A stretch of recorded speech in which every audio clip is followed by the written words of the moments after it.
Thank you. Wow. Wow. Wow. Thank you, Ray. Thanks so much. I started thinking about the phrase created for community.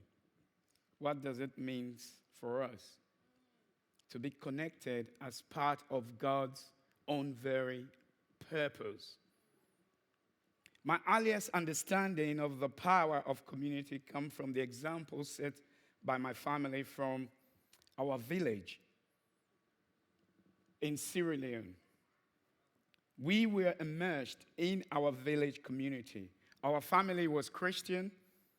We would go to church on a Sunday. We're part of a youth group, women's group, children's group, and other groups.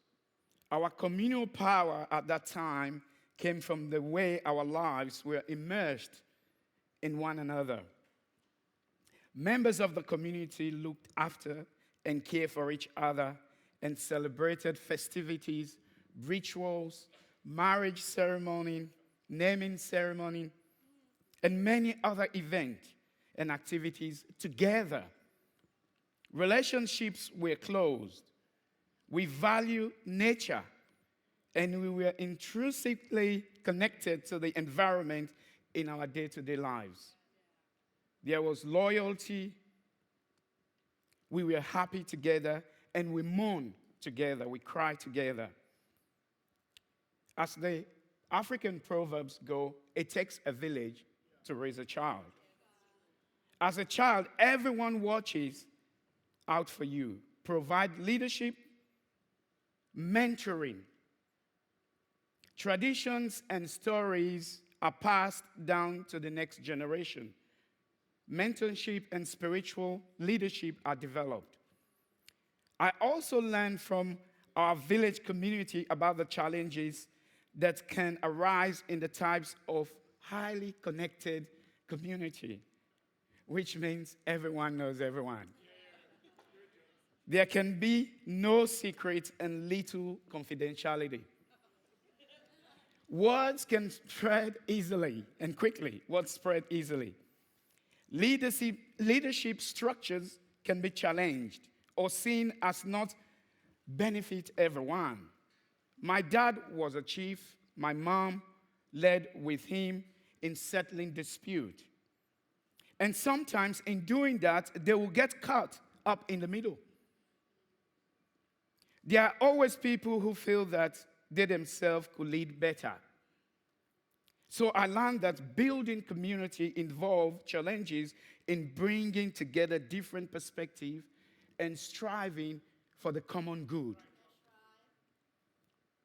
And this way, so at that time, our foundation was important because that's the foundation of my Christian faith, my Christian values, where I first started to hear about and seek to live by the example of Jesus. My Christian views about community are strongly centered in my understanding of who Jesus is and who Jesus was and the life he points to. Jesus emphasizes the importance of community and connection through his examples and his teachings. He chose and cultivated relationships with his 12 disciples, demonstrating the need for fellowship and shared experiences. But we know it was not all plain sailing. Judas sold him. Peter denied him 3 times, even though he told him. Thomas could not even believe in his teaching. But he still kept being part of that community. How do we hold all our different perspectives and live together? Sometimes you have to let go of your own comfort for the other person's sake. Jesus was crucified even after, in Matthew chapter 26, verse 39, he threw himself and said, God, if you allow, let this cup pass over me. But later, a second after, you know what he said? He said, Not my will be done. Let your will be done. So community isn't always comfortable. It's not some perfect thing. You might give everything you've got, and you might lose what you had already had along the way and have to grow again. A time came when I did lose my village community. But those early lessons in love and connectedness have stayed with me throughout my life. When I was about 12, everything changed due to a brutal civil war in Sierra Leone. I became part of another community. I became part of a refugee community. And I know what a refugee community is. I experienced what a refugee people go through.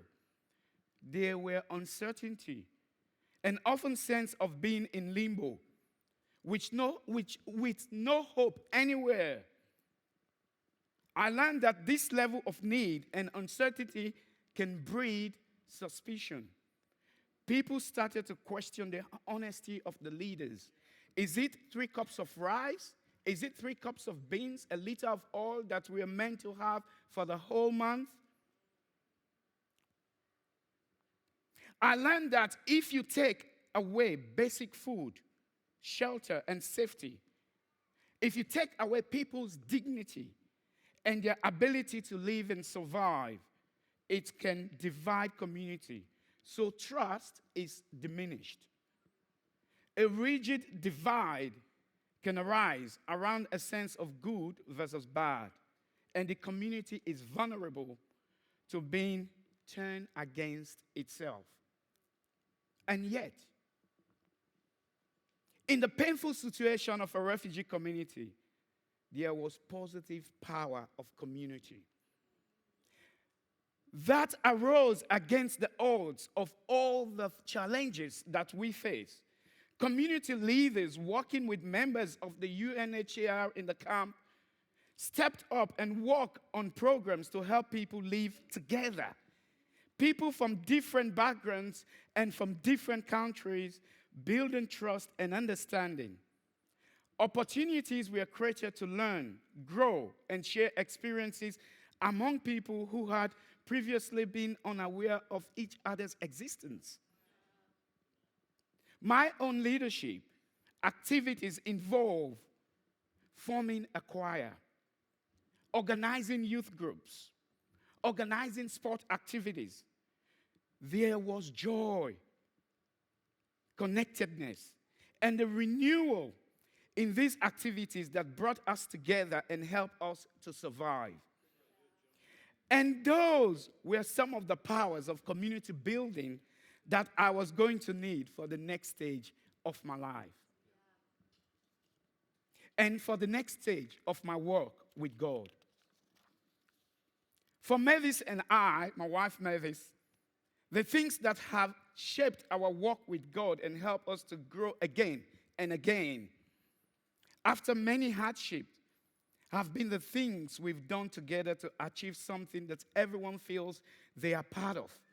That sense of belonging and feeling of connectedness, of participating and contributing and sharing a sense of purpose and self-worth. That's far beyond dollars and cents.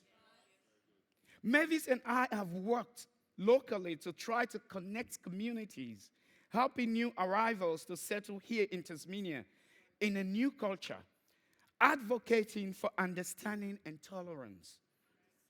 And through our charity work, Kamara's Heart Foundation, we have helped connect Tasmanians locally and also help connect Christians and non-Christians here in Tasmania with the children in Sierra Leone and in Ghana by helping Tasmanians know how those children, their stories, and how to meet their needs, to help them, to keep the children safe, to feed them and support their education. That sense of loving community casts far much wider. Now, we have community in our own family.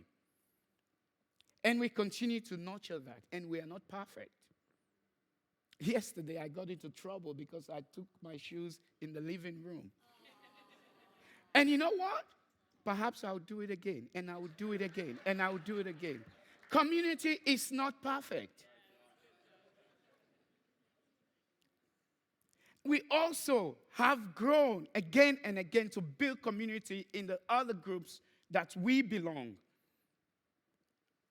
That sense of belonging and feeling of connectedness, of participating and contributing and sharing a sense of purpose and self-worth.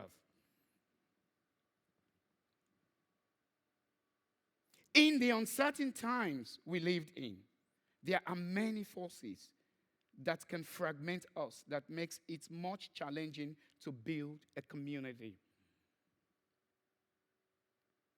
So much pain comes from all the ways that we limit our ideas of community. There's so much pain. The positive power to connect, for some, can easily turn into the inclination to exclude, to eliminate and scapegoat others as a way of demonstrating their in-group status. Community then became all about our own sides, our own team, our own nation, our own groups, our own gender, or even our own Christian denomination, or perhaps our own race.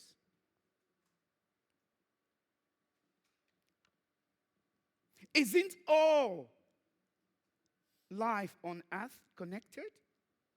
What about the animals? What about the vast web of connection that is nature?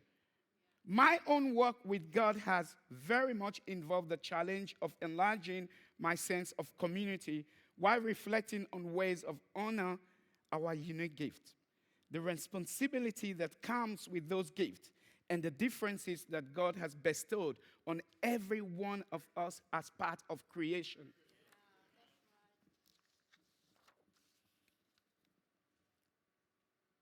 What community comes down to, as I conclude, is to lifting each other up, learning from one another, and being the type of friend we all need.